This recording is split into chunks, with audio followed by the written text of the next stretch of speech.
জন্য মঞ্চে আমন্ত্রণ জানাচ্ছি দ্বিতীয় শ্রেণীর ছাত্রী অর্ণব মণ্ডলকে।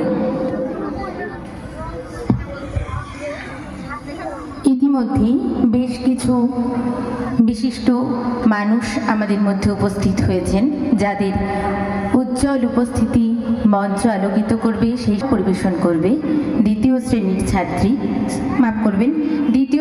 ছাত্র অর্ণব মণ্ডল।